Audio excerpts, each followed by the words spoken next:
Et voilà, nous sommes avec vous. Hein. Voilà un peu le livre que je tiens en main. Femme, disciple de Jésus, c'est écrit ici, rôle et place de la femme dans le ministère.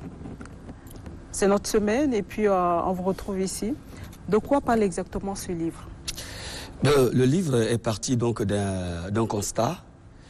Vous savez, dans le milieu religieux, que ce soit donc dans l'islam, que ce soit donc dans le christianisme, la femme a été cloîtrée dans un sens où ses libertés, ses droits ne sont pas totalement reconnus. Et tout porte à croire comme si le Créateur aurait écrit des textes qui incriminent la femme. Alors que lorsque vous allez dans les profondeurs de textes sacrés, surtout la Bible, qui est donc l'instrument fondamental de l'inspiration de ces livres, vous vous rendez compte que c'est le contraire. Alors, une question se pose, pourquoi est-ce que la femme n'est-elle pas aussi libre d'exercer? Et donc, c'est parti de ces constats. Ça, c'est la première des choses. La deuxième des choses, si le titre est intitulé « Femme, disciple de Jésus », parce que nous voudrons donc, n'est-ce pas, recentrer les choses autour du maître, celui qui a fondé donc normalement le christianisme. Quels étaient donc ses rapports avec la femme, avec les femmes? Quelles étaient donc ses attitudes avec donc la gente féminine? Donc c'est aller sur cette base. Et nous avons mis ici en exergue les rôles que les femmes ont joués, d'abord dans l'Ancien Testament et dans le Nouveau Testament. Parce que la Bible, c'est le deux testaments qui constituent donc la Bible. Donc dans l'Ancien Testament, le vocable loi est plus mis en exergue. La loi, mais nous nous rendons compte en travaillant donc sur cette thématique, pendant même la saison où la loi est en vogue, la femme a occupé des places tellement importantes. Vous allez voir par exemple Déborah, qui est en même temps juge et prophétesse. Vous allez vous rendre compte comme si on était dans le temps de l'évangile, donc dans le temps de Jésus. Le temps de Jésus est dit comme le temps de grâce. Mais là, nous nous retrouvons dans le temps de la loi, où les hommes sont maîtres de la loi, mais la femme a occupé aussi un poste important, elle juge. Et quand on parle de juge, ça veut dire qu'elle siège devant les hommes et devant les femmes. Voilà. Bon, on va revenir. Hein. Bon, nous, on va plus se focaliser plutôt sur ce livre, vu que vous avez écrit, on sait que vous avez écrit aussi 2 livres, mais comme nous sommes dans la foulée du 8 mars. D'accord. Pour cet événement, ce grand événement qui tourne autour des femmes, quel est le regard que vous portez sur cette femme d'aujourd'hui? Le regard que je porte sur la femme, en fait, c'est simplement amener la femme à comprendre, à saisir et à s'approprier de son identité. Vous savez, lorsque vous ne comprenez pas qui vous êtes, alors vous vous portez à toute image, vous vous portez à toute position. C'est ça. Voilà. Donc, mais lorsque vous découvrez qui vous êtes, non seulement vous êtes fier de l'être, mais vous défendez également ce que vous êtes. Donc, en cette saison consacrée effectivement à la femme, ce livre vient donc, n'est-ce pas, mettre en valeur ce qu'est la femme, l'amener aussi à se saisir de sa position dans le sillage donc d'abord religieux, parce que nous savons en fait que la religion, sinon n'est-ce pas le christianisme, est dans une société et il est même le christianisme la base de la société. Quand la femme cerne donc n'est-ce pas sa position, son rôle en tant que chrétienne et qu'elle connaît donc sa position, très facilement elle impacte donc son environnement. À partir d'abord donc de sa maison, de son foyer, de son quartier et donc n'est-ce pas de la nation. Oui. D'accord. Alors, docteur Cyrus, vous avez fait d'une pierre deux coups, comme on m'a dit tout à l'heure, les faux prophètes et l'œuvre qui nous intéresse plus en cette semaine nationale, la femme. Eh bien, femme, disciple de Jésus, ça fait 4 chapitres, 110 pages, paru aux éditions Papyrus. Et dans cette œuvre, vous ne cessez de jeter de fleurs, d'encenser les femmes avec des paroles plutôt divines. Est-ce que dans la Bible et jusqu'au jour d'aujourd'hui, le rôle de la femme a évolué dans le ministère religieux? Oui, on va recentrer donc dans le ministère religieux proprement chrétien. Oui. Le rôle de la femme, comme je le dis, vous savez, les livres sacrés, les gens ont de la peine donc à les visiter. Parfois, nous avons tous la Bible chez nous, nous avons le Coran chez nous, mais il est difficile qu'on puisse l'ouvrir et le lire, alors que le trésor se retrouve donc dans les Écritures. Il va falloir donc aller, c'est comme si nous cherchions sûrement peut-être une aiguille dans un foin, mais il faudrait aller dans la profondeur. Et quand vous y allez, vous découvrez beaucoup de vérités qui permettent, n'est-ce pas, de découvrir que le Créateur a totalement donné la liberté et à l'homme et à la femme. Ouais. Vous savez, je vais soulever une équivoque. Dans le sillage de la création, que ce soit donc dans l'islam, que ce soit dans le christianisme, nous sommes tous convaincus que c'est Dieu qui a créé l'homme et la femme. Ouais. Vous allez vous rendre compte qu'il y a une chose qu'on oublie souvent. On dit souvent que Dieu a créé l'homme à son image et à sa ressemblance.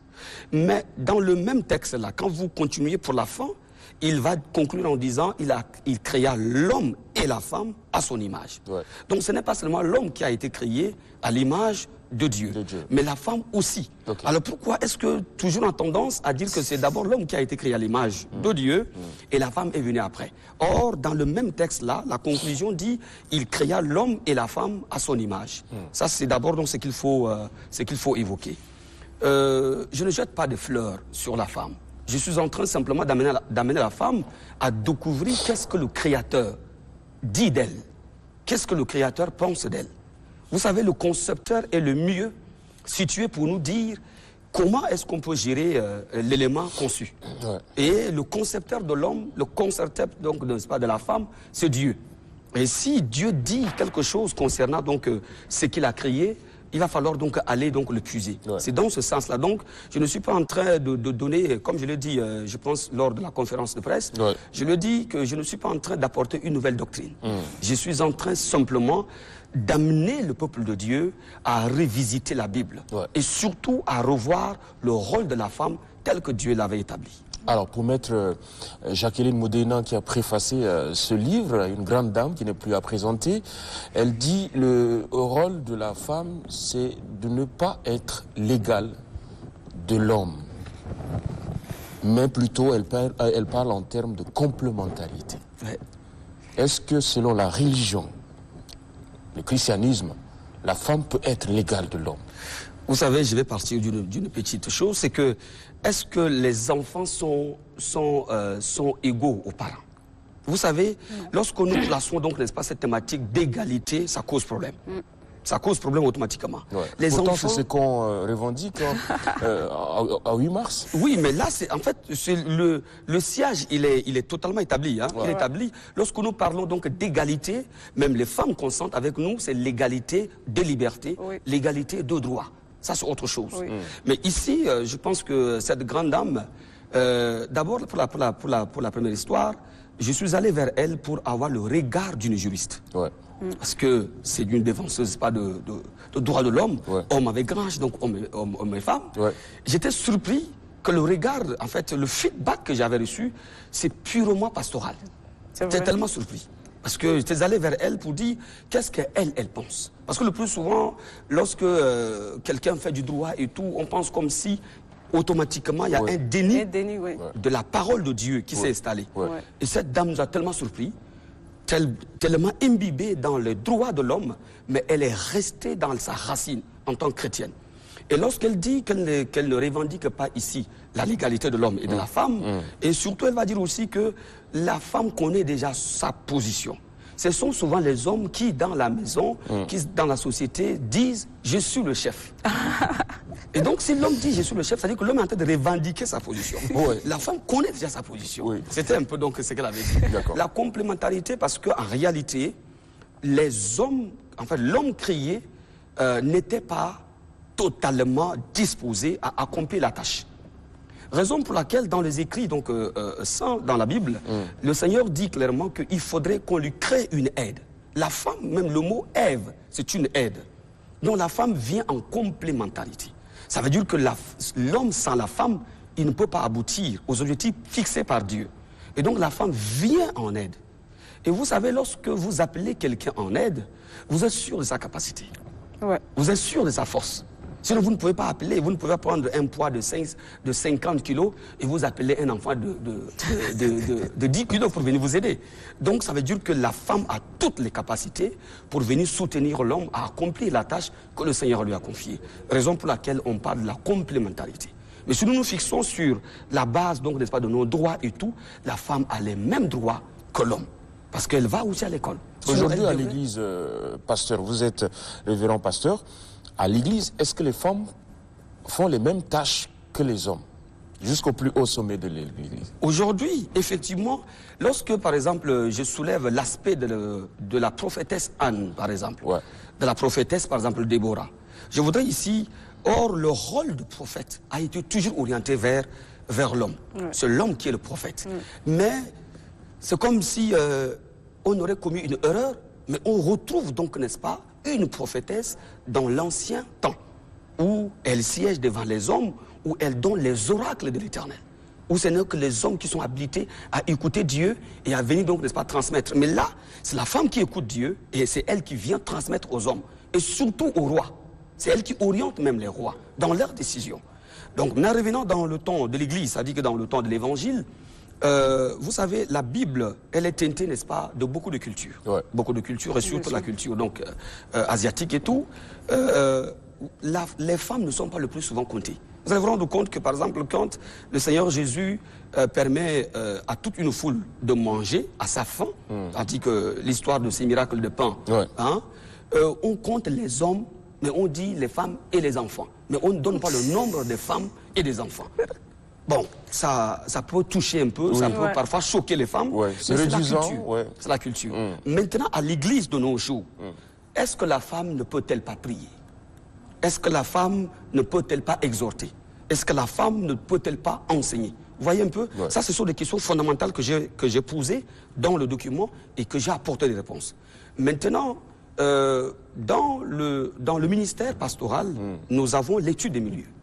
Vous savez, quand vous êtes au Tchad, vous devez adopter la culture tchadienne. Je ne peux pas venir au Tchad et puis insulter la culture tchadienne. Quand vous allez vers le sud, vous vous rendez compte, par exemple, que nos mères, pour apporter, par exemple, de l'eau pour servir, elles s'assiedent pour servir. Ce n'est pas de l'esclavage. Quand vous allez vers le nord, les femmes sont totalement voilées. Vous voyez un peu? Ce n'est pas aussi de l'esclavage, ce n'est pas aussi réduire, n'est-ce pas, la femme. Maintenant, quand moi je monte vers l'est du pays, vers Abéché, vers Adré, là aussi j'ai parcouru, je ne peux pas aller avec, donc, n'est-ce pas, les mêmes principes. Vous voyez un peu? Donc, il va falloir aussi enseigner l'étude des milieux, comment est-ce qu'on peut transmettre le message. Sinon, la femme peut exhorter, elle peut enseigner, elle peut prier, et Dieu l'entend. Voilà qui est convaincant. Je pense que c'est une œuvre qui vient vraiment élucider beaucoup de choses concernant les femmes, surtout dans cette semaine-là, Madi. Alors on va pas passer sous silence complètement les faux prophètes. Bientôt le vent impétueux, qui est le deuxième ouvrage. Vous faites d'une pierre deux coups, comme je le disais, et c'est vos deux premières œuvres. Dites-nous, qu'est-ce qui vous a donné l'envie de parler des faux prophètes? Vous savez, le milieu sacerdotal, Dieu se sert des hommes. Il se sert des hommes avec toute leur imperfection, soit-elle, pour faire des œuvres divines. Mais lorsque nous venons à Dieu et que nous répondons à son appel, nous sommes obligés de respecter les principes qu'il a édictés. Vous prenez un militaire, il obéit aux règles de l'armée.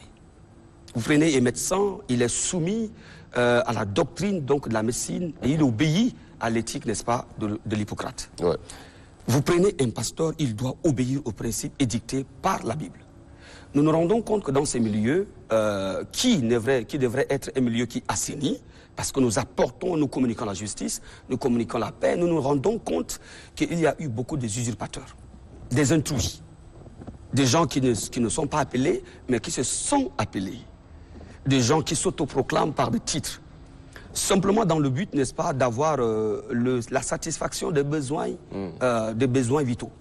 Et donc on vient dans le sacerdoce, pas par vocation, pas parce que le Seigneur nous a appelés, mais on se rend compte que peut-être quelque part on aurait échoué. Et donc, on trouve une chute là. Ça, c'est la plus facile. Deuxième des choses, on commence à manipuler les Écritures. Vous savez, rapidement, à l'Église, ce sont, comme le Seigneur Jésus l'a dit, venez à moi, vous tous qui êtes fatigués et chargés. Et le plus souvent, ceux qui viennent vers Dieu, ce sont des gens fatigués qui veulent du repos. On profite le plus souvent dans le temps de faiblesse, n'est-ce pas, de ces personnes, pour pouvoir les étouffer, les arnaquer. Le service chrétien, le sacerdoce, il est tellement saint qu'on ne doit pas le monétiser, qu'on ne doit pas le marchander. Et nous nous rendons compte effectivement que ce sont ces choses-là. Donc parfois les prophéties sont vendues, on prie pour les malades, on exige d'abord qu'ils payent avant qu'on ne prie pour eux, alors que nous avons reçu un don. Si aujourd'hui je prie pour un malade et qu'il est guéri, c'est un don. Ouais. Si je prie pour restaurer un démoniaque, c'est un don. Ouais. Je ne dois pas exiger. Maintenant, ces choses comme des dons viennent en réponse par rapport à un cœur reconnaissant. Ouais. J'ai été touché et j'ai béni l'homme de Dieu. Mais je ne peux pas, moi, en tant que serviteur de Dieu, dire que tant que tu ne payes pas, je ne prie pas pour toi. Et donc, je dis, il ne faut pas qu'en tant que serviteur de Dieu, nous soyons simplement à indexer, par exemple, la société, mais que nous puissions aussi être capables de voir l'apôtre qui est, n'est-ce pas, dans notre œil. Et donc, ici, c'est un ouvrage interpellateur du milieu. Donc, je voudrais dire que je ne parle pas seulement au dehors, mais je voudrais assainir le milieu. Voilà un peu ce qui a conduit à cette écriture. D'accord. L'émission, on a presque épuisé votre timing. Merci. Je ne sais pas si vous avez un mot spécial à l'endroit des femmes. Ben, si j'ai un mot, je voudrais dire que la femme est pour moi une mère, elle est pour moi une sœur, elle est pour moi une conseillère. Et aussi au travail, j'ai des femmes qui sont mes supérieures. Je voudrais simplement emprunter, donc, n'est-ce pas, l'expression de Jacqueline Moudena pour dire que peut-être que nous, les hommes, on est en train de vouloir revendiquer notre place. Mais la femme connaît sa position, la femme a une force, la femme a de l'énergie, la femme peut orienter, parce que même l'éducation à la maison, à la base, commence d'abord par la maman. Ouais. Il faudrait que pendant que cette saison est donnée à la femme, de pouvoir prévaloir ses droits, qu'elle puisse simplement connaître sa position et jouer le rôle qui est le sien. Où peut-on trouver ces deux ouvrages-là? Ces ouvrages, vous pourrez donc le trouver au niveau donc, de Radio Vision FM, au niveau d'Electron TV, au niveau de La Source et au niveau également de La Clé. D'accord. Voilà. Merci beaucoup. Très bon vent. Merci. À ces deux livres. Merci. Et puis à vous aussi dans votre carrière d'écrivain. L'homme de Dieu qui écrit, c'est quand même chose rare. Hein? Merci beaucoup. Ils écrivent de plus en plus. Ils écrivent beaucoup. Merci. En tout cas. Merci le plaisir de partager votre plateau. Merci. Merci à vous. Merci. On va prendre une pause et la suite de l'Alécoute juste après ça.